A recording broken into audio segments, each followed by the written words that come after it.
출발 증시와이드의 최리나입니다. 주말 뉴욕 증시가 또 하나의 신기록을 세웠다고 하죠. 바로 미국 경제에 있어 가장 중요하다 할 수 있는 고용이 지난달 호조를 보였기 때문인데요.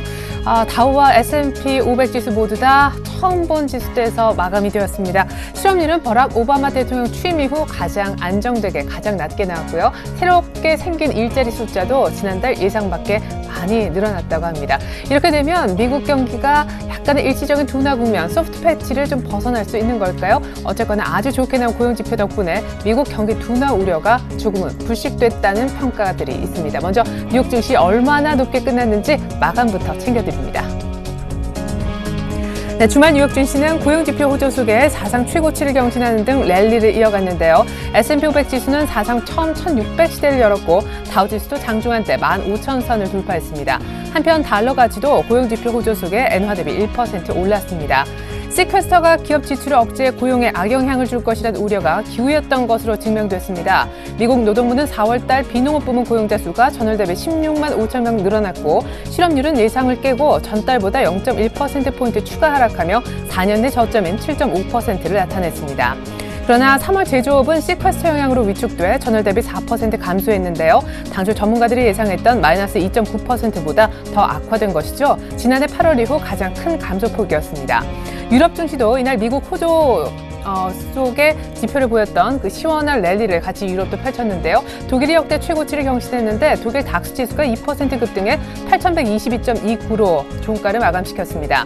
유럽연합이 올해 유로존 성장률 전망치를 기존 마이너스 0.3에서 마이너스 0.4%로 내린다는 소식에 전날 기준금리 인하로 인한 상승폭이 깎이는 듯했지만 장 후반 미국 고용지표가 좋게 나오면서 다시금 상승세를 탈 수 있었습니다. 네, 출발 증시와이드 일부의 주요 코너들 먼저 보여드립니다.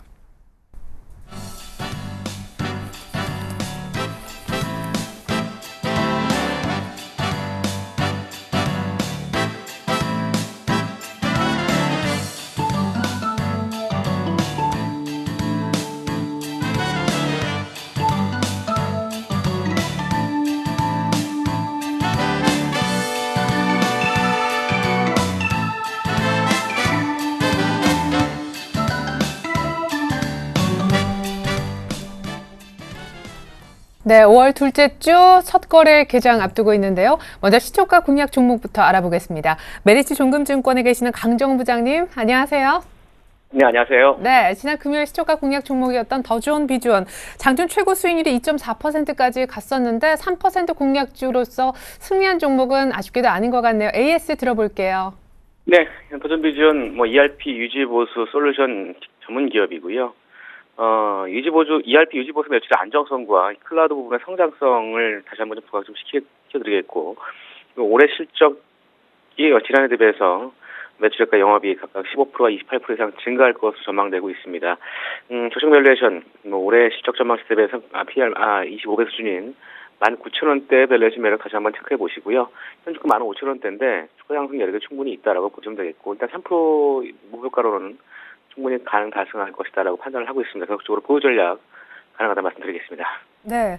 자, 그렇다면 오늘 시초가에 어떤 종목을 공략해 볼 만하면 좋은지 공략주 들어보겠는데, 그나저나 오늘부터 룰이 바뀐다고 들었습니다. 룰은 또 어떻게 변경되는 것인지 가격 설명도 같이 좀 들어볼게요.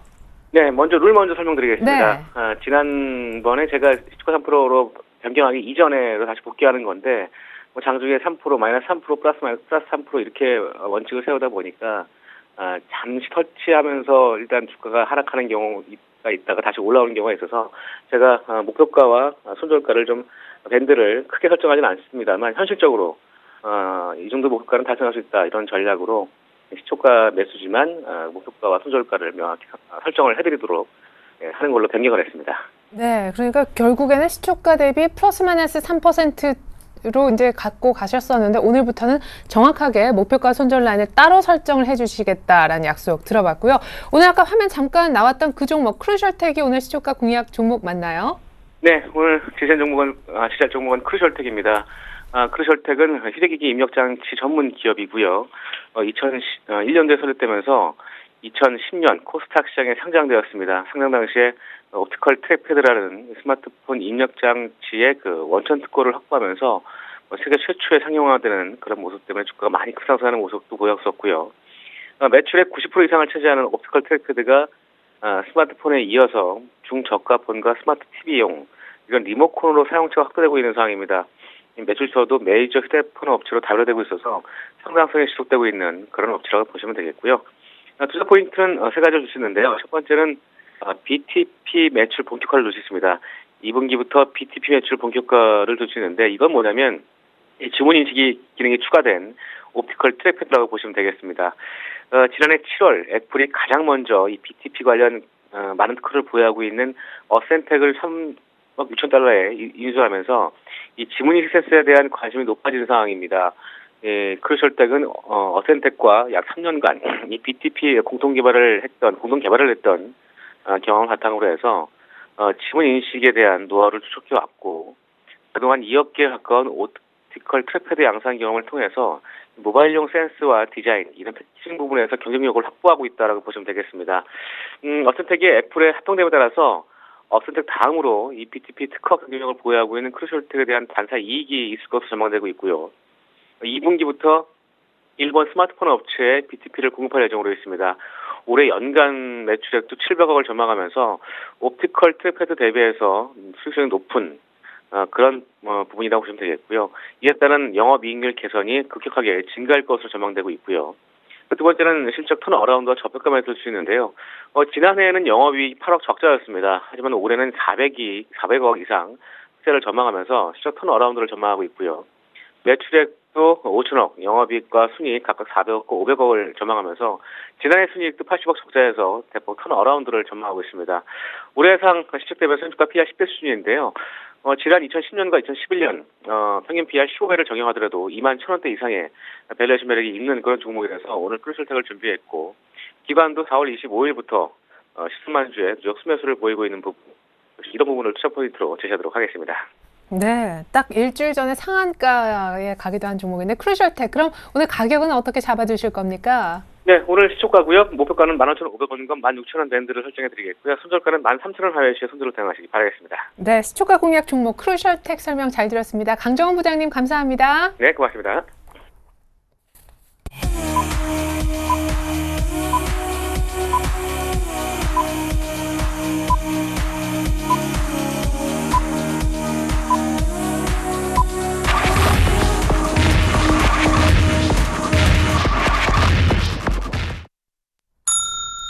네, 5월 6일 월요일 5월 둘째 주 첫 거래를 이제 막 시작을 해보겠습니다. 문이 막 열린 것 같은데요.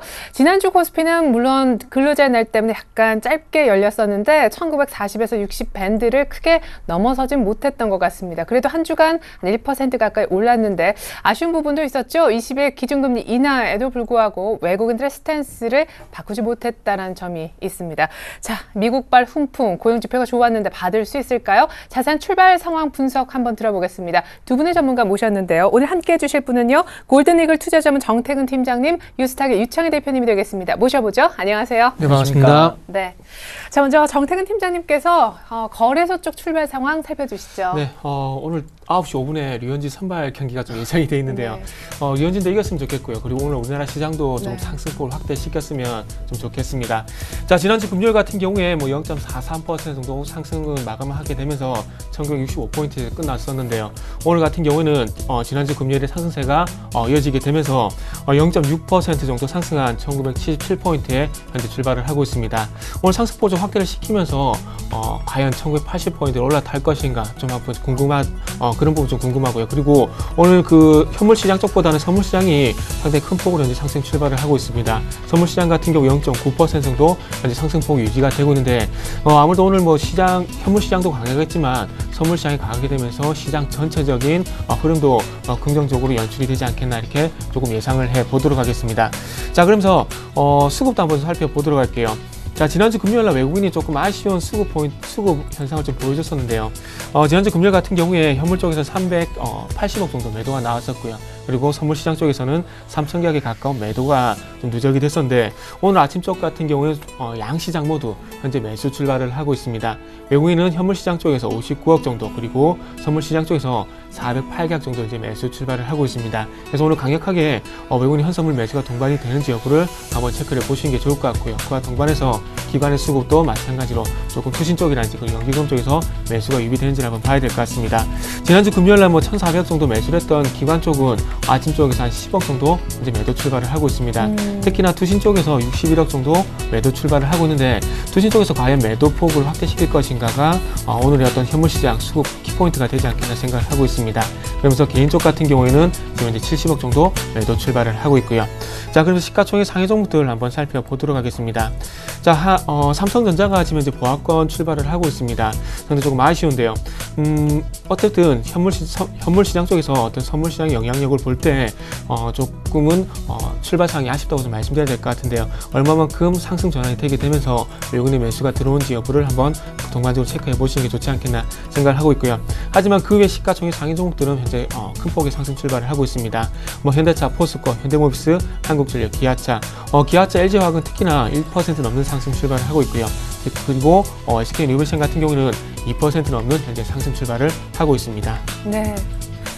잠시 후에 특징적인 흐름을 보이는 종목들 그리고 대응법까지 챙겨드리겠습니다. 이번엔 코스닥으로 가볼 텐데 그 이전에 잠깐 일본 증시 분위기를 보려고 하니까 일본 증시가 조용해요. 알아보니 오늘까지 골든위크 기간이어서 휴장한다고 하니까 참고 부탁드리겠습니다. 일본은 내일 정말 오래간만에 거래를 재개하게 되는데 ECB 기준금리 인하에 대한 그런 여러 가지 반응도 내일 아침이면 확인이 가능할 것 같습니다. 자, 이번엔 코스닥의 개장 상황 보죠. 역시 똑같이 상승 출발 중이네요. 네, 오늘도 코스닥 시장 보신다면 좀 상승 출발해가지고 네. 568.94포인트, 거의 569.9포인트라고 생각하시면 될 것 같은데, 일단 지난주 화요일이죠. 화요일에 570포인트를 아침에 시가로 형성시키고 나서 약간 차익 매물 쏟아지면서 560포인트까지 일시적인 조정이 나왔었습니다만은 다시금 지난주 금요일에 반전에 성공을 했고, 오늘도 한 0.6% 상승을 하면서 569포인트 근처에서 주가가 형성되고 있다는 부분들. 네. 일단 차트를 조금 보신다라면 차트적으로 지금 계속해서 저항대 라인이 하나 있죠. 굵은 선이 있는데 여기를 지금 넘기게 되면은 조금 가격이나 기간 조정이 나오는 모습을 연출하고 있다는 거 우리가 볼 수 있는데, 일단 오늘 이 자리를 좀 넘길 수 있는지 여부를 좀 체크하셨으면 좋겠고요. 제가 보기에는 지난주에 570포인트를 맞고 가격 조정이 나오고 올라온 것이기 때문에 충분히 570포인트 이상으로 주가 상승 가능할 수 있다라는 거. 그러니까 뭐 오늘 570포인트를 못 넘긴다고 하더라도 뭐 내일이든 뭐 내일 모레든 언제든지 570포인트는 저항이 아니라 그 이상으로 가기 위한 길목일 뿐이다라는 거. 그렇기 때문에 단순하게 지난번에 맞고 밀렸으니까 여기서 나도 현금화를 하자 라는 전략보다는 일단은 보유하시는 전략이나 오히려 없으신 분들은 신규 매수도 할 수 있는 권역이 될 수 있다는 거 꾸준하게 체크하시면서 대응하셨으면 좋겠고요. 시가총액 상위 종목을 보신다면 대부분 종목군들이 강세를 좀 띠고 있습니다. 조금 더 강하게 올라왔던 종목군들은 상승폭을 조금 줄이고는 있지만 그래도 계속 강세를 유지하고 있다는 부분들. 셀트리온이 한 1.9% 상승하고 있고요. 파라다이스가 1.5%, 서울반도체가 1%대, SFA 역시 1.5%대 상승을 보이면서 뭐 업종별로 구분 지을 거 없이 고르게 대부분 상승을 보여주고 있다는 부분들. 다만 이제 CJ 홈쇼핑이나 GS 홈쇼핑, SK 브로드밴드 같은 종목이 약간 보합권이라는 걸 본다라면은 방송 서비스 관련된 종목군들은 조금 차익 매물 때문에 좀 쉬어가고 있다는 거 같이 체크하셨으면 좋겠고요. 수급을 보신다면 일단은 외국인들이 코스닥 시장 마이너스 1억 정도 보이고 있지만 불과 한 몇 분 전만 해도 마이너스 5억, 6억 정도에서 매도 금액이 마이너스 1억이라는 얘기는 좀 줄고 있다는 거 체크하셨으면 좋겠고요. 일단 뭐 유가증권 시장에서도 매수가 오래간만에 들어오고 있고 선물도 매수가 들어오고 있고 코스닥 역시 매수로 반전된다라면은 조금 더 시장이 긍정적이라고 볼 수 있는데, 일단 외국인들이 보신다라면은 어쨌든 지난 4월 22일부터 외국인들 수급 동향이 매수 우위로 좀 바뀌고 있다는 부분들, 특히 외국인 매수를 해주는 날, 특히 500억이나 300억 이상 매수 유입이 들어온 날은 주가가 상당히 강하게 올라오면서 마감을 했기 때문에 오늘도 역시 외국인이 지금은 마이너스지만 이게 플러스로 얼마나 강하게 들어올 수 있는지 여부를 체크하셨으면 좋겠습니다. 네, 감사합니다. 현재 코스닥은 568.79, 그리고 코스피는요 121선 돌파 이후에 오늘 61선까지 갭으로 돌파를 시켰습니다. 1980선 코스피는 회복을 했네요. 외환시장 분위기 알아볼까요? KB 외환선물로 가보겠습니다. 정경팔 팀장님 안녕하세요. 네, 안녕하세요. 네, 미국의 깜짝 구용 여파가 우리 원달러 환율에 어떤 영향을 주는지, 무엇보다 이번 주는 금통위가 예정이 돼 있잖아요. 네, 그렇습니다. 네, 주간 전망까지 들어볼게요. 네, 오늘 서울 외환시장은 지난 금요일 종가 대비 10전 하락한 1097원에 개장했는데요. 개장 직후에 1097원 50전까지 상승했습니다만 1095원 80전까지 하락했고요. 이 시간 현재는 1096원에 거래가 되고 있습니다. 지난 주말에 발표된 미국의 4월 고용지표가 크게 호조를 보이는데요. 4월 비농업 부분 고용이 예상치였던 14만 8천 명 증가를 뛰어넘는 16만 5천 명 증가를 기록했고요. 실업률은 전월 대비 0.1% 하락한 7.5%를 기록했습니다. 미 고용지표 발표 직후에 글로벌 달러는 주요 통화별로 다르게 반응했는데요. 엔화에 대해서는 강세를 보이면서 달러 엔은 98엔대에서 99엔대로 올라섰고요. 달러화가 유로화에 대해서는 발표 직후 강세를 보였습니다만 뉴욕 증시 강세와 함께 다시 약세를 보이는 등 유로 달러는 극심한 변동성 장세를 보였습니다. 그러나 달러화는 상품 통화들에 대해서는 고용지표 발표 직후부터 약세 기조를 분명히 했습니다. 미 고용지표 호조에 따른 수요 증가가 유가와 증시에 반영되면서 여기에 민감하게 반응하는 상품 통화들이 강세를 보였기 때문입니다. 달러 원이 지난 주말 야구 시장에서부터 보합권 행보를 보이게 된 것은 주요 통화들의 움직임을 동시에 반영했기 때문인데요. 달러 엔의 상승은 달러 원에게 상승 재료로 작용했습니다만 상품 통화들의 강세는 동시에 달러 원에게 하락 재료로 작용하면서 달러 원의 방향성이 분명하지 않은 결과로 나타났습니다. 지난주 금요일장부터 서울시장에서는 대외 변수들이 서로 충돌하는 가운데 수출업체들의 내고와 같은 수급적인 요인이 달러 원에게 하락 압력으로 작용하고 있는데요. 오늘 역시 같은 행보가 반복될 수 있겠습니다만 N1 환율이 100엔당 1105원대까지 하락하면서 이에 따른 당국의 개입에 대한 경계감 때문에 환율의 하락 속도는 더딜 것으로 보고 있습니다. 향후 달러 원에게 영향을 줄 수 있는 대외 변수로는 달러 N이 어떤 행보를 보일 것이냐 하는 점하고요. 만약 상승할 경우에 어떤 이유로 상승하느냐 하는 점이 관건이 될 것으로 보고 있습니다. 달러 N이 100엔을 미 경제 지표의 호조를 배경으로 돌파한다면 달러화와 주가가 동시에 강세를 보일 수 있기 때문에 달러 원이 뚜렷한 방향성을 보이기 어렵다고 생각을 하고 있고요. 일본 투자자들의 해외 투자에 의한 상승으로 나타날 경우에 달러 N의 상승이 달러 원의 상승으로 나타날 것으로 보고 있습니다. 그러나 이것은 단기적으로 기대하기 힘든 재료이기 때문에 달러 원은 매우 느린 속도로 향후 하락세를 이어갈 것으로 보고 있습니다. 네, 감사합니다. 지금까지 KB 외환선물의 정경팔 팀장님 분석이 있었습니다. 잘 들었습니다. 네, 감사합니다.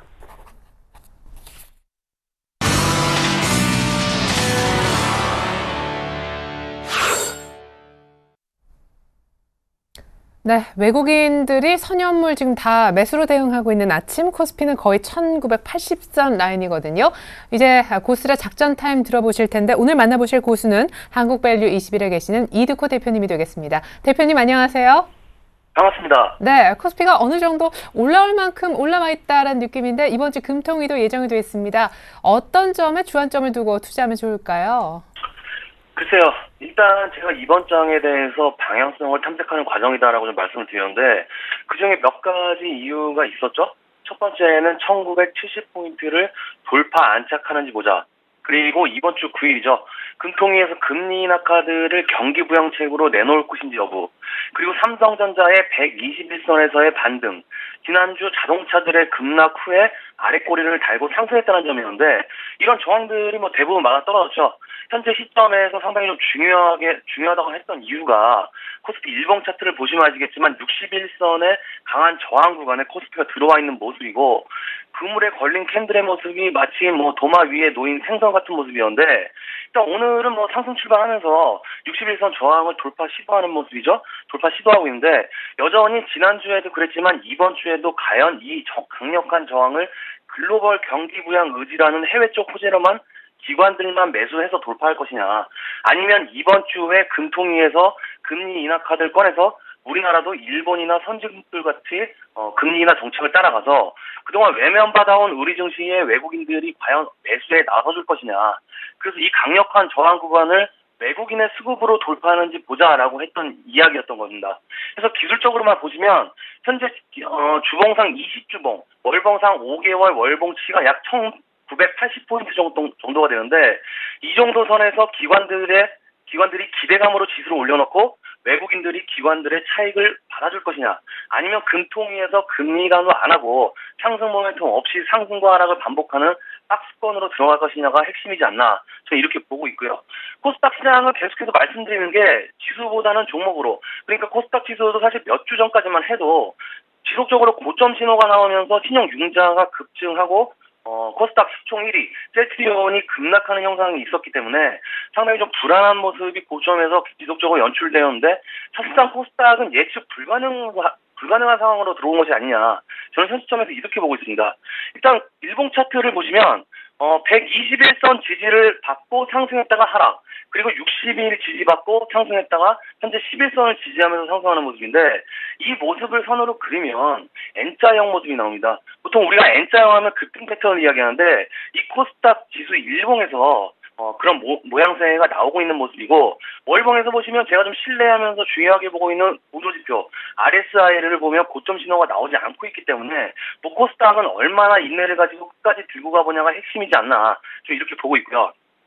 그럼 우리가 투자자들 입장에서만 생각해서 포인트를 잡아보면 결국 시대적 트렌드를 잘 따라서 매번 말씀드리는 정부 정책 그리고 실적과 테마가 겸비되어 있는 종목들 위주로 매수를 하시면 이번 연도에도 저는 무리 없다고 보거든요. 그래서 지속적으로 말씀드렸던 게 정부 정책하면 헬스케어, 고령화 시대의 제약바이오 그리고 뭡니까 창조경제에서 ICT, 소프트웨어, 섬유로봇 그리고 통신료 부담 덜겠다고 통신료 인하 정책 피고 있죠. 그래서 이쪽으로만 공략을 하셔도 이번 연도에는 대충 답이 나오지 않을까 저는 이렇게 생각을 하고 있고요. 그래서 종목들을 좀 살펴보면 플렉스하고 OLED 관련주들 STI, 상보, 아이컴포넌트, DMS 계속해서 말씀드리는 종목이거든요. STI 같은 경우에는 30% 가까이 말씀드린 동안 올라간 상황이고 제가 전에 말씀드렸던 것이 이제는 플렉서블 관련주들 중에서도 실적으로 매출이 플렉서블로 크게 발생될 수 있는 종목들을 선별해서 매수하자. 그리고 이 플렉서블 관련주들은 사실 기대감이 크죠. 스마트폰이 거의 모양새가 동일한데 휘능하면 이런 게 소비자들에게 공개되면 사실은 저는 이노베이션이라고 보거든요. 그래서 이쪽도 좀 반드시 체크를 해보도록 하시고요. 그리고 제약바이오 쪽은 너무 많이 말씀드려서 간단하게만 좀 말씀드리면 헬스케어주들은 고령화 시대에 맞는 제품 출시 그리고 IT 휴대폰에 접목할 수 있는 기술력을 가진 회사들 위주로만 보자. 그리고 제약주들은 제약산업 5개년 종합계획안 2조 3천억 투자가 구체화가 되었죠. 이쪽도 말씀드려도 좋은데 시간이 좀 없으니까 각자 개별적으로 한번 체크하는 걸로 하겠습니다. 그리고 섬유로봇 쪽도 이쪽은 현재 창조경제하고 좀 연관이 있죠.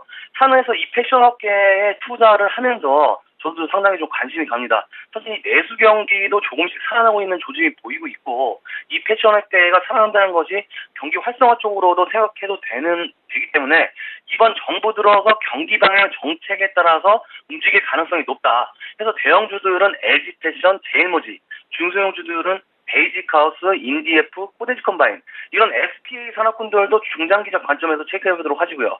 마지막으로 통신주들 보시면 지난주에 대형주들 따라잡기 힘드신 분들이라면 코스닥에서의 중소형주 위주로 매수를 하자. 그래서 통신 장비하고 제4세대 이동통신주들, 영호통신이라든지 기산텔레콤, 이노와이어, 웨이보 일렉트로닉스 이런 종목들 체크가 됐었는데 와이보로 활성화 정책 이슈하고 대형주 쪽 통신주 랠리가 상승하는 모멘텀은 약간 다르지만 코스닥으로도 어느 정도 매기가 쏠릴 수 있다. 그래서 이쪽도 단기도 좋은데 정책 방향성에 따라서 얼마나 적용할 수 있는지를 판단해서 중장기적 관점에서 매수 접근도 가능해 보인다.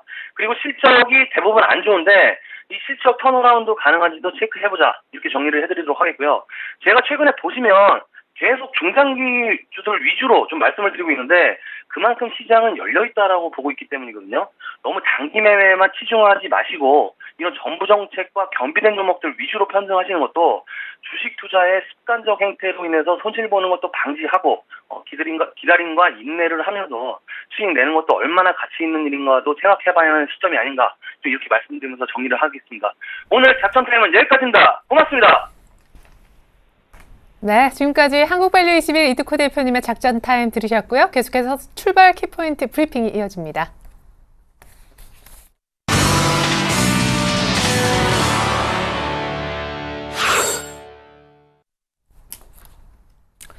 네, 외국인들이 22 기준금리 인하에도 불구하고 사지 않았었는데 오늘 또 딱 이렇게 장이 열리니까 곧바로 매수로 선물, 현물 다 대응해주고 있습니다. 기관도 조폭 같이 사면서 코스피는 1980선 회복했습니다. 코스닥도 579군까지 왔는데 이제 특징주 분석 들어갑니다. 자, 사실 금요일에 자동차주가 강했었는데 오늘 추가 상승하고 지난주 주간 단위로 평균 12%씩 올랐던 통신주가 조용한 반면 낙폭과대주가 오늘 급등, 롯데케미칼이 7%나 올라요. 네, 아무래도 그 원자재 관련주들이 상당히 많이 올랐다는 부분이라 네. 볼 수 있을 것 같아요. 지난주 금요일 날 미국 시장이 끝나고 난 이후에 상품 시장을 한번 체크를 해보게 되니까 구리값이 급등을 했고요. 그리고 유가도 마찬가지로 반등을 했습니다. 네.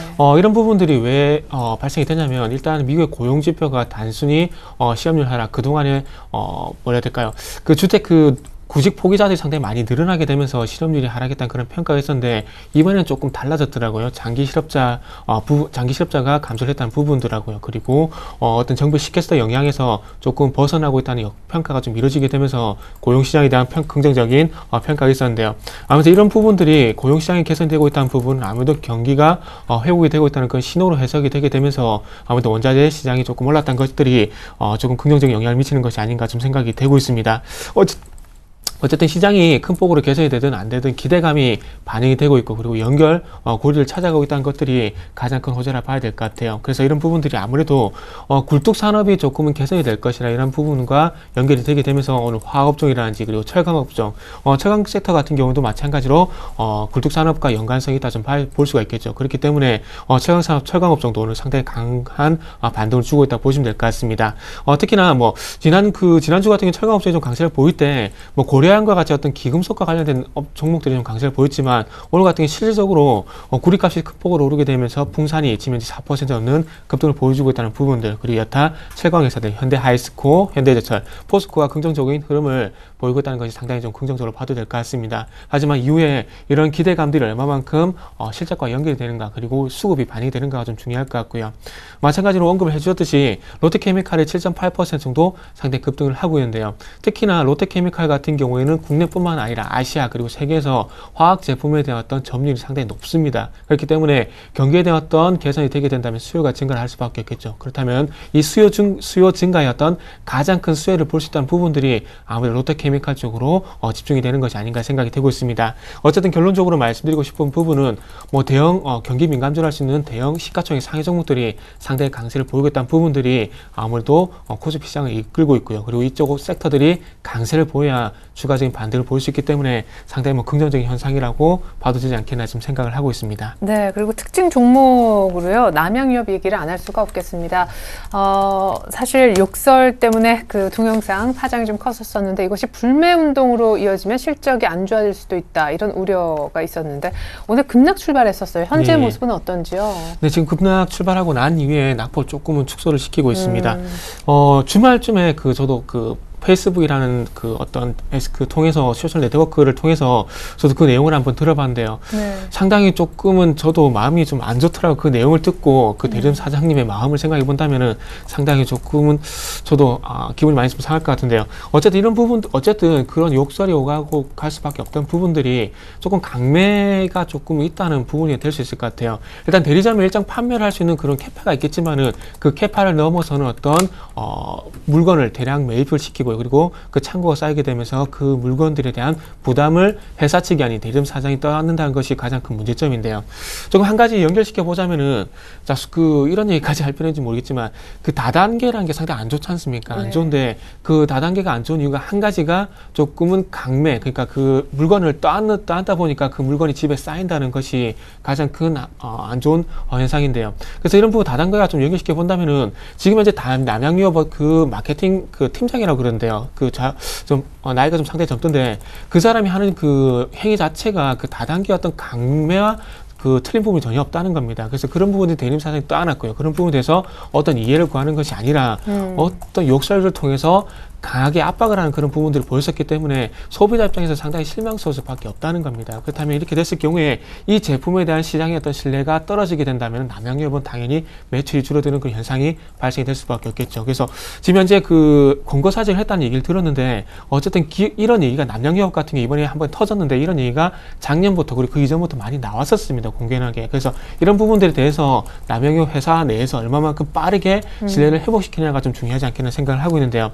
어쨌든 오늘 시장에서 낙폭을 좀 회복을 시키고 있기 때문에 이런 부분들이 어떤 단순한 어떤 우려감을 끝날 것인가 아니면 이후에 실질적으로 실적과 이어질 것인가에 따라서 아무래도 105만 원이 좀 분기점이 되지 않겠나 생각을 하고 있습니다. 그래서 저 같으면은 아직 남양유업은 접근하지 않겠다 이렇게 말씀 좀 드려보도록 할게요. 네. 하지만 반사익이 좀 나와서일까요? 우리 메일유업 코스닥 쪽에 있는데 오늘 굉장히 강세를 보여주고 있습니다. 거기에 대한 분석도 좀 들어보겠고요. 오늘 3D 관련된 프린트 테마도 또 불고 있다고요? 뭐 미국에서 3D 프린트가 본격적으로 판매에 들어갔다고 하면서 뭐 관련된 뭐 세중이라든지 MPK가 좀 강세를 띠고 있습니다. 상승폭은 조금은 줄이곤 있어요. 뭐 MPK 같은 경우도 장중에 거의 한 8, 9%까지 상승을 했었는데 지금 한 3,380원 정도에서 주가가 형성되고 있고 세중 역시 장중에 10% 이상 주가가 형성되고 있다가 상승폭 줄이고 있는데 연초에 한번 이제 이들 종목군들 테마가 한번 불었었죠. 그리고 어떤 모멘텀이 없다가 지금 또 올라오고 있는데 아직까지는 우리나라 같은 경우는 3D 프린트 시장에 대해서는 뭐 이게 과연 수혜냐 아니냐 얘기가 조금 의견이 분분할 정도로 이렇게 종목도 많지 않고 그냥 단순하게 좀 기대감으로 움직이는 경우가 좀 있다는 부분들 열어놓고 대응하셨으면 좋겠고 이러한 부분들이 바로 어떤 매출이나 어떤 뭐 실적으로 연결되기에는 조금 확인이 필요하다라는 거 항상 체크하셨으면 좋겠고요. 메일유업 같은 경우가 아까 뭐 남양유업을 말씀하셨지만 메일유업 같은 경우 뭐 그런 뭐 반사 이익에 대한 기대감이 좀 있겠죠. 그러다 보니까 장중에는 한 4% 이상 주가가 형성되기도 했었지만 또 지금은 상승폭을 다 줄였어요. 이러한 부분들 물론 남양유업이 하락폭을 줄이는 것처럼 뭐 메일유업 역시 솔직히 뭐 소비자들이 불매운동을 한다고 하더라도 이러한 것이 뭐 제 생각인 그렇습니다. 우리나라에서 이런 게 발생한다고 해도 뭐 길어야 뭐 1, 2주 정도 가고 나면 다들 잊혀지는 성격을 많이 갖고 있기 때문에 그러한 걸로 인해서 엄청나게 남양유업의 그런 매출 감소가 메일유업으로 다 갈 것이냐 또 뭐 메일유업만 있는 게 아니라 뭐 서울 우유도 있고 뭐 여러 가지가 있기 때문에 그런 걸 봤을 때는 좀 미미할 것이다 라는 걸 좀 체크해 보신다라면은 뭐 좀 같이 볼 수 있겠고요. 기타 이제 오늘 테마주 중에서 이제 AI주 신종플 관련된 종목군들이 좀 약세를 보이고 있다는 부분들 조금 하락폭은 좀 줄이곤 있어요 생각보다. 근데 이제 어쨌든 파루라든지 뭐 제일바이오, 이글백 같은 종목군들 전체적으로 약세를 좀 보이고 있다는 부분들이 특징이라고 볼 수 있겠고요. 앉혔을 테마주들도 지난주에 보신다라면 조금 신당 창당에 대한 기대감이 나왔었죠. 그러다 보니까 지난주 목요일하고 뭐 금요일에도 강세를 좀 띠면서 마감을 했는데 오늘 같은 날은 아침에 좀 강세를 출발했습니다. 뭐 전체적으로 한 2%대 3%대 상승세를 보이면서 출발했는데 지금 오히려 상승폭을 다 줄이면서 오히려 이제 하락전하는 게 많다라는 거 좀 체크하셨으면 좋겠습니다. 네. 자, 이번에는요, 거래소 쪽으로 다시 좀 돌아오겠습니다. 지금 정부 측에서 STX 그룹을 살리기 위한 노력이 좀 보였었는데 주말에 그런 코멘트가 있었죠. 매각할 수 있는 거 다 매각하고 회사를 반드시 살려줬으면 좋겠다라고요. 오늘 관련해서 주가 흐름 어떤지 궁금한데요. 네, 예. 아직 뭐 오늘 주가 흐름 긍정적이라고 보긴 힘들 것 같아요. 네, 조선 부분 빼고 다 정리할. 예, 그렇죠. STX가 뭐 지수선 STX의 어떤 주가 흐름만 보게 된다면 오늘 뭐 1.5% 0.5% 정도 현재 하락 출발을 하고 있습니다. 그 유동성에 관한 결론적으로 봤을 때 STX 그룹 내 유동성 문제라 봐야 될 것 같은데요. 1차적으로 채권단이 뭐 일조 정도 지원을 할 것이라는 얘기가 나오고 있고요. 그리고 주력을 하고 있는 조선 부분을 제외하고는 팔 수 있는 건 다 팔아라. 방금 앵커님께서 언급하셨듯이 그런 부분이 좀 얘기가 있었습니다. 그렇다 보니까 아무래도 그 STX 프랑스라든지 STX 핀란드 같은 유럽 자회사의 어떤 매각에 대한 조회 공시도 들어갔고요. 그리고 STX 에너지에 어떤 지분 매각에 대한 얘기도 지금 이제 조회 공시에 들어간 상황이 놓여 있습니다. 그래서 지금 현재 이런 조회 공시가 들어갔다는 것만 보더라도 일단 STX 그룹 내에서는 뭐 팔 수 있는 건 일단 다 파는 그런 흐름이 좀 나오고 있는 것 같아요. 뭐 그 이전에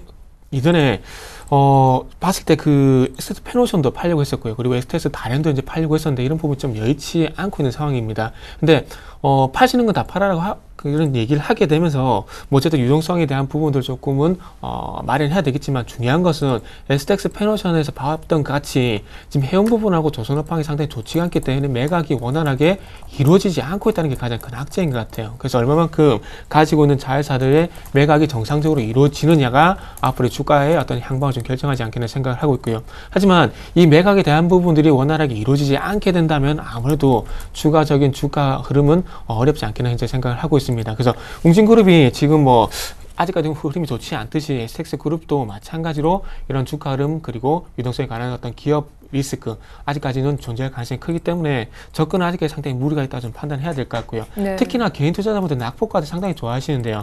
STX 그룹은 아직까지는 낙폭과대로 접근할 시점은 전혀 아니다 이렇게 말씀 한번 드려보고 싶고요. 그리고 차라리 낙폭과대에 관한 부분이라면 그 서대 저희 그 언급했었죠. 화학 섹터 차라리 화학 섹터를 한번 노려보시는 게 제가 보기 좀 좋지 않겠나 좀 생각을 하고 있습니다. 네, 그럼 얘기가 나온 김에 오늘 화학주 지금 뭐 카프로도 6%나 급등하는데 지금 뭐 오늘 괜찮은 건가요, 화학주? 그래도 추세적 반등은 아직? 네. 일단 추세적 반등은 조금 말끝이 흐리셨는데 조금은 지켜봐야 될 것 같아요. 왜 그러냐면, 일단은 그 이전에 한번 예를 들어볼게요. 2008년도에 시장이 상대 2000포인트까지 깨지가 되면서 상당히 급락이 나왔었는데, 그때 당시에 시장이 크게 반등을 주게 되면서 가장 먼저 올랐던 부분들이 소재 섹터입니다. 근데 제가 이 얘기를 왜 드냐면, 시장이 큰 폭으로 빠졌다가 올라오는 시점에서 가장 먼저 올라오는 현물 시장에서 올라오는 섹터가 철강이라든지 화학이라든지 그리고 이와 연관된 조선해운과 같은 낙폭 가대 업종이라는 겁니다. 근데 이 낙폭 가대 업종이 1차적으로 먼저 올라오는데요. 그렇게 1차적으로 먼저 올라오기 때문에 먼저 가늠을 해야 될 부분은 기술적 반등이라는 겁니다. 근데 중요한 것은 지금 현재 정부에서 어떤 그 재정정책을 통하게 되면서 경기를 살리는 그 흐름이 나오고 있는데 이 정책과 맞물리게 되면서 어쨌든 앞으로 나아질 것이라는 그런 신호가 나오게 되면 추가적으로 반등을 줄 수 있겠죠. 하지만 이 부분은 조금 뒤에 얘기고 어쨌든 아직까지는 철강이라든지 화학 섹터 같은 경우는 제가 보기에는 기술적으로 먼저 대응을 하시는 게 좀 좋을 것 같아요. 그래서 지수 포인트를 한번 잡아보게 된다면은 1980포인트를 조금 안정적으로 만회를 하게 되면서 추가적인 상승이 이루어지게 된다면 제가 보기엔 2010포인트까지는 이런 기술적 반등, 그러니까 화학 섹터, 철강 섹터와 같은 어떤 기술적 반등, 기술적으로 올라오는 종목들이 같이 올라갈 가능성이 좀 있을 것 같습니다. 그래서 어쨌든 1980포인트를 지켜주게 되면서 추가적으로 올라가게 된다면은 철강, 화학 섹터 한번 보시는 게 좋을 것 같고요. 그리고 제가 보기엔 분기점이 아무래도 2000포인트 전후로 해서 어떤 기술적 반등과 그리고 추세적인 실적 종목과 실적 업종으로 조금 양분되는 현상이 좀 발생이 될 것 같습니다. 네. 자, 지난주 수급 특징주 보면서 오늘장 조언까지 들어보겠습니다. 먼저 지난주 거래소 수급 특징주입니다. 네, 지난주 거래소에요. 외국인들이 팔고 샀던 종목들이 1위부터 5위까지 나와 있는데요. 자, 외국인들이 LG전자는 팔았지만 삼성전자는 샀고요. 재밌죠? KT는 팔았지만 LG유플러스는 샀습니다. 일부러 이렇게 나란하게 해놓은 것은 아닌데요. 그죠? 5번째로 많이 판 종목은 신한지주였지만 5번째로 산 종목은 KB금융이었고요. 그리고 기아차는 매수를 했네요. 지난주 금요일날 자동차가 좋았는데요. 자, 그리고 지난 한 주 동안입니다. 일주일 수급을 저희가 정리를 한 것인데 기관이 팔고 산 것을 보니까 기관은요. 기아차뿐만 아니라 현대차도 같이 샀죠. 오른편에 보시면. 그리고 삼성전자, 코덱스 레버리지는 외국인 기관 동에 같이 산 것을 볼 수가 있고요. 기관은 KT를 샀군요. 그리고 LG전자를 외국인들이 살짝 팔았는데 기관은 LG 디스플레이를 약간 정리. 그리고 기아차, 현대차는 샀지만 모비스는 또 팔았고 우리금융을 또 기관은 정리를 했습니다. 자, 이렇게 해서 거래소 특징주 한번 살펴봤는데 글쎄요. 오늘 또 LG그룹주들 올라오는 거 보면 약간 눌림목이었나? 그런 생각도 들고요. 분석 예. 부탁드리죠. 일단 지난주 같은 경우 지수 상품을 양 주체가 샀다는 게 좀 특징적이라 봐야 될 것 같아요. 네네. 일단 외국인 쪽 같은 코덱스 200 그리고 기관 쪽은 코덱스 레버리지를 샀다는 게 약간 특징적이라 봐야 될 것 같은데요. 지난주 이 시간에 그 기관과 외국인의 매도 상위에 지수 상품이 올라와 있습니다. 근데 그때 당시 제가 말씀드렸던 부분이 시장이 올라오게 된다면 지수 ETF에 반대로 매수가 들어올 것이라는 얘기를 드렸는데 거기에 대한 현상이라 좀 보시면 될 것 같아요. 시장이 올라가기 때문에 지수 상품에 관심을 가진 건 좀 당연하다 봐야 될 것 같고요. 그리고 지난주 같은 경우에 아무래도 낙폭 과대 쪽에서 조금 반등이 미미했었기 때문에 삼성전자 쪽으로 매수가 좀 들어온 것이 아닌가 생각이 되고 있습니다. 그래서 지금 조금 전에 화학 섹터, 철강 섹터 말씀을 드릴 때 네. 언급이 됐듯이 시장이 좀 더 올라가게 된다면은 삼성전자 쪽보다는 아무래도 지금의 어떤 기술적 반등 종목 쪽으로 매기가 집중이 될 가능성이 클 것 같습니다. 그래서 제 예상컨대 다음 주 시간에 제가 거래소 쪽 상위 종목들을 보게 된다면 아무래도 롯데케미칼인지 그리고 포스코, 현대제철 이런 종목들이 올라와 있지 않겠나 좀 예상이 되고 있습니다. 자, 그래서 오늘 오늘장 한마디 한번 마지막으로 드려보자면은 지난주 시장이 현물 시장이 좀 강했음에도 불구하고 아직까지 선물 시장은 조금 부족한 부분이 없지 않아 있습니다. 외국인의 선물 매도 계약수 아직도 2만 개가 육박을 하고 있기 때문에 제가 보기에는 현물 시장 반등 긍정적이긴 하지만은 선물 시장 쪽에서 매도 포지션의 어떤 청산은 좀 반드시 나와줘야 추가적인 안정적인 상승이 이루어질 가능성이 크다 이렇게 생각을 하고 있습니다. 그래서 이번 주는 아무도 현물 시장뿐만 아니라 선물 시장 쪽에서 매도 포지션 청산에 대한 부분들도 좀 체크를 하셨으면 좋겠습니다. 네, 시간 좀 흐르고 목요일 금통위 전에 금통위 관련된 전망도 여쭤볼 기회 있었으면 좋겠네요. 자, 지난주 코스닥 수급 특징주 역시 이어서 확인시켜 드립니다. 네, 코스닥에요. 외국인들이 팔고 산 종목이 나오고 있는데 외국인도 SM을 많이 팔았네요. 기관은 보나마나 1, 2번 정도로 많이 팔았을 텐데 그 밖에도 ELK, 아이디스, BH, 솔브랜 정리했고요. 셀트리온 샀고 메디톡스 샀고 그 다음으로 다음과 윈스테크넷, 인터파크도 바구니에 담는 모습입니다. 자, 기관이 매매한 종목들 역시 확인해 보면요. 결국 기관과 외국인 지난주에 SM을 엄청 팔았다 이런 얘기가 되겠고요. 기관은 SM과 더불어서 컴투스도 꽤나 많은 물량을 정리했습니다. 때문에 두 종목 모두 부진했고 그 밖에 GS 홈쇼핑, 서울반도체, 메디톡스 샀고요. SK 브로드밴드를 아주 독보적으로 나머지 네 종목보다 많이 산 것을 수량상 금액상 볼 수가 있는데 KG 모빌리언스 오늘 또 신고가 내는데 이 종목도 두 번째로 담았군요. 네, 특징주 역시 분석 부탁드릴게요.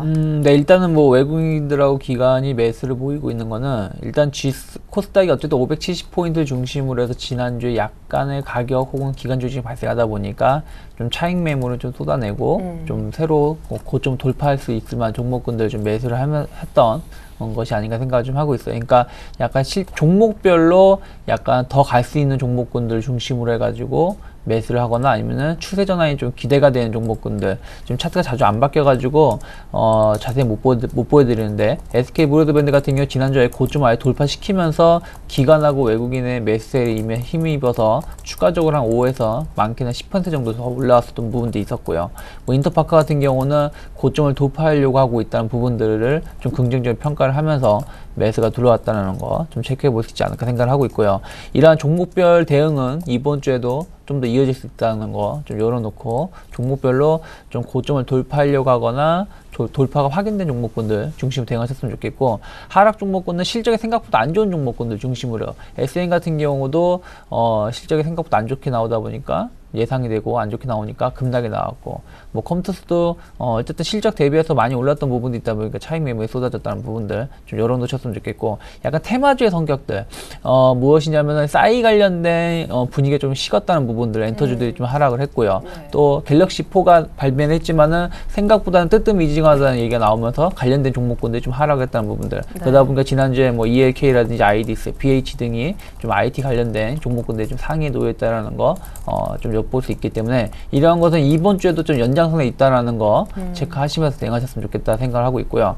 제가 보기에는 오늘장 한마디는 어쨌든 5월달 증시는 오늘부터 시작이라 보시면 될 것 같아요. 지난주 이틀 정도 했었지만은 근데 제가 보기에는 5월 증시 강세장을 우리가 대비해야 되지 않을까 생각을 하고 있습니다.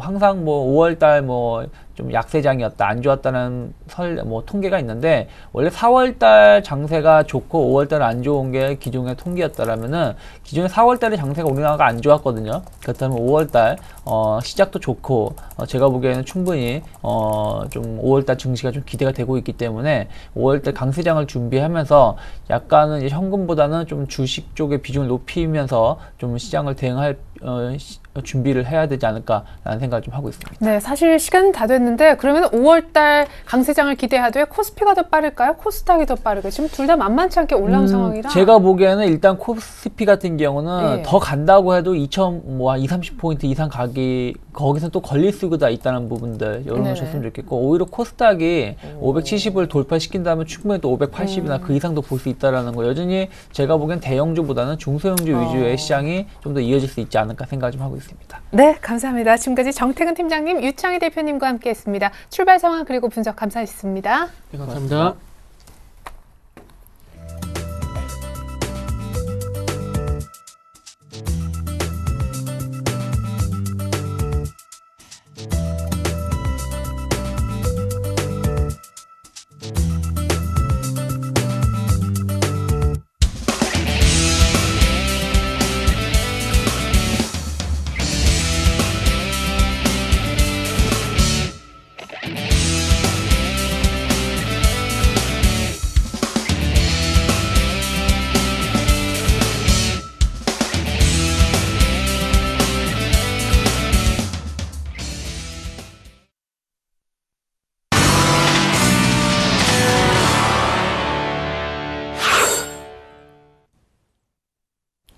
안녕하세요. 주식승천 AS센터 김혜영입니다. 지금 이 시간에는 밤 10시에 방송되는 서울경제TV 간판 프로그램이죠. 바로 주식승천 멘토들의 포트폴리오를 점검하고요. 관심주와 공약주를 AS하는 시간 가져보겠습니다. 매일 밤 10시에 방송되는 주식승천은 월요일에서 목요일은 전문가들의 포트폴리오가 운영되고요. 금요일에는 종목 상담도 함께 진행한다고 하니까 여러분들의 많은 관심과 사랑 부탁드립니다. 자, 그럼 먼저 이 한 주간 주식승천 멘토들의 종목별 수익률부터 살펴볼 텐데요. 수익률 베스트 5 함께 살펴보시죠. 네, 남은우 멘토님이 1위와 5위에 자리하고 있습니다. 지난주 통신주가 급등세를 펼친 가운데 이 호실적을 발표했던 LG유플러스 수익률 가장 큰 선두 달리는 모습인데요. 현재 37%대의 굉장한 수익률입니다. 이어서 5위에 자리하고 있는 골프존이 13%대의 수익률이고요. 이어서 3위와 4위에 자리하고 있는 양승모 멘토님의 아이마켓 코리아와 바이오랜드는 각각 15%대와 14%대의 수익률입니다. 이어서 2위에 자리한 정대희 멘토님의 인터파크 16%대로 두 자리대의 수익률 자랑하고 있습니다. 네, 다음은 지난 금요일 멘토들의 관심주, 이번 주 눈여겨봐야 할 승천주를 확인해 볼 텐데요. 먼저 최명성 멘토님의 관심주입니다. 매출과 영업이익이 3년 연속 증가세가 지속되고 있습니다. 내실이 탄탄한 종목인 SK브로드밴드 추천해 주셨습니다. 매수가는 5,200원에서 5,600원이고요. 이어서 목표가가 6,000원, 손절가는 5,100원입니다. 이어서 김영근 멘토님의 이번 주 주목해야 할 관심주 살펴봅니다. 네, 차량 플라스틱 내장재의 표면 처리 전문 업체인데요. 이 현대차의 중국 시장 판매 호조에 따른 수혜가 기대되는 업종입니다. 바로 화신입니다. 매수가가 12,650원, 목표가가 14,000원, 손절가는 12,000원입니다. 네, 이어서 두 종목의 현재가 흐름부터 살펴봅니다. 먼저 SK브로드밴드입니다. 현재 1%대의 상승률인데요. 5,420원의 현재가 이어지고 있습니다. 이어서 화신 살펴봅니다. 화신 현재가 흐름입니다. 보합권에서의 흐름입니다. 딱 매수가에서의 흐름인데요. 현재 12,650원입니다. 이어서 김영근 멘토님 전화 연결해서 이번 주 관심주에 대한 전략 채워보겠습니다. 안녕하세요. 네, 안녕하세요. 네, 화신 추천해 주셨는데 현재 매수가입니다. 이번 주 전략 자세하게 세워주시죠. 예, 자동차 이제 부품 업체죠. 화신은 사실은 이제 지난주부터 제가 자동차 부품 업체 언급을 해드리고 지난주부터 이제 말씀을 드린 종목인데요. 전일에 금요일이죠. 금요일날 강하게 상승을 했습니다. 그래서 지금 현재 시초에 좀 약간의 상승 출발 이후에 제시해드린 전일 종가 가격 12,650원에 지금 가격이 온 상태인데요. 충분히 지금 현 가격에서 매수에 가담을 해도 되는 그러한 구간이라고 생각을 하고요. 혹은 종가에서 약간은 좀 밀린다고 하더라도 제가 종가를 딱 제시를 해서 추천을 드렸었는데 약간 좀 밀리는 흐름이 나타나더라도 분할해서 좀 매수가 좀 가능한 그러한 자리라고 생각이 듭니다. 차트를 좀 보셔도 지금 전일에 강한 거래가 좀 유입이 됐죠. 그러한 매수의 주체를 확인을 해보시면 기관이나 외인들의 이런 매수 강하게 유입이 된 걸 확인을 할 수가 있고요. 그래서 현재 지금 약간의 이런 음봉이 형성되는 건 자연스러운 어떤 상승 구간에서의 그러한 움직임이라고 좀 판단이 듭니다. 그래서 직전 고점인 13,000원이 위치해 있는 이러한 가격선 돌파도 좀 가능하리라고 좀 보여지고, 오늘 같은 경우에는 이제 기존에 많이 또 소외가 됐던 낙폭의 어떤 대형 민감주들, 화학주를 중심으로 한 강한 흐름들이 나타나다 보니 오늘은 자동차주들이 약간은 전일의 좀 강세 이후에 숨고르기를 좀 보여주고 있는 이러한 구간이라고 생각이 듭니다. 순환되는 그러한 흐름이라고 생각이 들고요. 시장에 대한 부분을 약간 언급을 같이 해서 말씀드리면 이러한 대형 민감주들의 낙폭주들의 순환되는 부분과 또 코스닥과의 순환 부분, 이러한 부분들이 계속 순환되고 있기 때문에 현 구간에서 충분히 매수에 좀 가담할 수 있는, 약간 쉴 때 이렇게 편입할 수 있는 이러한 종목이라는 부분을 다시 한번 말씀드리도록 하겠습니다. 제시해드린 이러한 매수가라든가 목표가, 손절가 이러한 부분들 그대로 좀 유지를 해서 이번 주에 한번 잘 대응을 해보시면 좋은 결과가 있을 수 있는 그런 종목이다, 이렇게 좀 말씀드리도록 하겠습니다. 네, 김영근 멘토님의 말씀 잘 들었습니다. 감사합니다. 예, 감사합니다. 네, 약간의 음봉은 현재 자연스러운 현상이다. 매수에 가담해도 좋은 타이밍이다라는 말씀 살펴주셨고요. 저는 내일 이 시간 다시 찾아오겠습니다. 지금까지 주식승천 AS센터 김혜영이었습니다.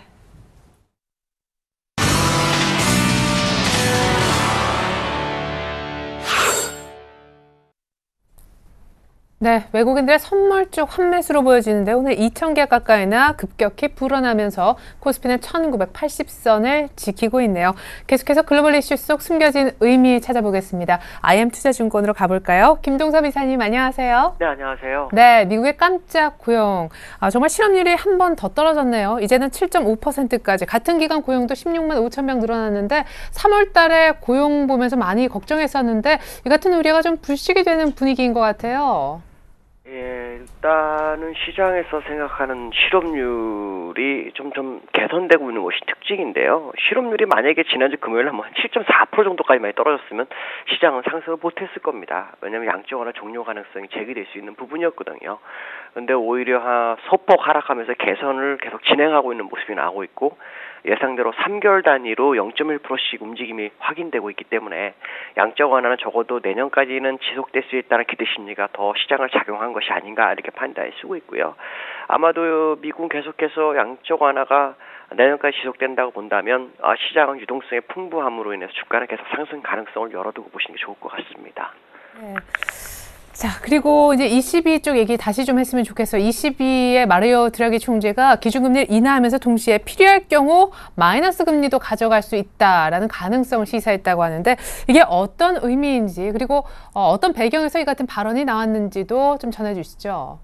지금 마이너스 금리라는 거에 대해서 사실은 예전에 그 마리오 드라기 총재가 상당히 우려를 많이 했어요. 왜냐하면 부정적인 측면이 강조될 수 있기 때문에 그런 부분에 있어서 좀 어려울 수도 있다라고 했는데, 이번에는 오히려 긍정적으로 바뀌는 모습인데요.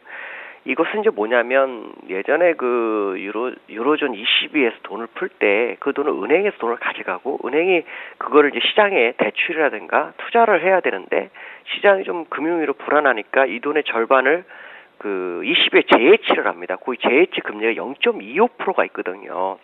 그러니까 사실 돈을 풀었지만 절반만 시장에 돌았고 그 돈이 다 돌지 못하고 있는 상황이라는 거죠. 그러니까 이제 시장에서 뭐냐면 지금까지는 금리 인하라든가 LTR라든가 이런 걸로 하는 것이 아니라 기존에 풀었던 돈을 시장에 흐르게 하는 거죠. 사람의 몸으로 본다면 피를 흐르게 해주는 것과 똑같은 현상이라고 보시면 됩니다. 그래서 그 돈이 지금 미국에는 유로존에는 1조 3천억 유로 정도가 있어요. 그래서 이 돈을 시장에 풀어줌으로 인해서 대출을 좀 더 많이 할 수 있게 해주고, 그다음에 기업들의 자금 수요를 할 수 있게끔 유도하겠다라는 부분인데, 이거에 대해서 아주 긍정적으로 열린 마음을 갖고 있다라는 얘기를 했죠. 그래서 이 얘기는 곧 조만간 한두 달 내 안에 경기부양책을 시사하고 있는데, 그 경기부양책이 다른 것이 아니라 있는 돈을 풀어주는 그런 대책을 강구할 것으로 좀 보이고 있고요. 아마 이것은 ECB가 함으로 인해서 전 세계 파급 효과가 상당히 클 수가 있습니다. 왜냐하면 미국에서도 이 마이너스 금리로 할 경우 지난번에 1차, 2차, 3차까지 양쪽을 하면서 풀어준 돈에 약 1조 5천억 달러가 다시 그 연준에 가 있거든요. 그것도 풀어질 수 있기 때문에 시장은 정말 큰 유동성의 그 상승이 기대되고 있다라고 보시면 맞을 거다라고 말씀드릴 수 있을 것 같습니다. 네, 시간 관계상 조언 들어야 되지만 금통위 전망까지 같이 좀 부탁드리겠습니다. 이번에도 컨센서스는 동결이더라고요. 이게 좀 문제가 좀 있지요. 근데 과거 그 2011년도 기점을 보면 22의 어떤 통화정책 K와 국내 통화정책이 같이 움직였던 그런 경험이 있거든요. 걸어온다면 충분히 금리 인하 가능성이 높고요. 또 지난 4월에 그 4대 3 정도의 그 투표가 나눠지는 그런 상황이었기 때문에 굉장히 박빙의 승부였다고 봅니다. 그렇다면 이번에는 오히려 4대 3이 아닌 4대 2 정도로 해서 김준수 하는 총재가 오히려 캐스팅보드 역할을 못할 수도 있다는 생각이 좀 들고 있고요. 제가 볼 때는 지금은 금리 인하를 충분히 해도 상관이 없다라고 봅니다. 왜냐하면 우리나라가 명목금리 인플레이션 같은 경우는 3%지만 소비자 물가지수는 1.2%이기 때문에 한 해 중기 그 물가 안정 범위인 2.5에서 3.5 사이까지는 거의 두세 배 정도가 남아있거든요. 돈을 풀어도 상관이 없다라는 거죠. 김준수 총재는 계속 뭐 한국의 독립에 맞춰서 자기들은 지금 개선되고 있기 때문에 경기가 개선되고 있기 때문에 금리 인하는 어렵다라는 식으로 얘기를 하고 있겠죠. 제가 볼 때는 금리 인하를 해도 상관이 없다라고 판단하고요. 특히 희축통화가 아니기 때문에 전 세계에 민폐를 안 끼치는 선에서 우리 국내 시장을 활성화할 수 있다고 판단합니다. 그렇기 때문에 이번에는 제가 볼 때는 충분히 금리 인하 가능성이 상당히 높습니다. 금통위 내에서도 상당히 진통이 있었다라는 것은 이번에 22의 금리 인하로 인해서 그 금리 인하 기조가 전 세계적으로 퍼진다면 결국 유로화도에 대해서도 통화 전쟁이 가담한 모습이 20에서 나타나기 때문에 국내장도 뒷짐지고 있을 상황은 아니다라고 판단하고 있습니다. 네, 그럼 이제 대형주 위주로 투자해도 좋은지 한 말씀 정도만 들어볼게요. 제가 아마 이 방송을 하면서 우리나라에 가장 좋은 것은 삼성전자가 잠시 쉬고 그동안 무너졌던 화학주라다 이런 종목이 가야 한다라는 얘기를 제가 아마 했던 기억이 있습니다. 요 근래 삼성전자가 멈춰있죠. 그렇게 많이 못 가고 멈춰있으면서 화학주들의 움직임이 슬금슬금 나타나는데 사실 지지난주부터 화학주는 방향을 틀었죠. 오늘 롯데케미칼 8%, 그다음에 SK이노베이션 같은 4%대 뭐 이런 움직임이 보이고 있거든요. 그렇다면 향후에도 이 부분에 대해서 관심 있게 보셔야 됩니다. 어쩌면은 삼성전자가 미국 애플처럼 멈춰 있고 다른 종목들의 주가를 끌어올려주는 장이 올 수도 있다라고 생각하시면 될 것 같습니다. 네, 감사합니다. IM투자증권 김동섭 이사님의 글로벌 이슈 속 숨은 의미 그리고 오늘 조언이었습니다. 잘 들었습니다. 네, 감사합니다. 네, 이상으로 출발 주시와이드 2부 마무리 짓습니다. 1부 마무리 짓고요. 2부로 다시 올게요. 고맙습니다.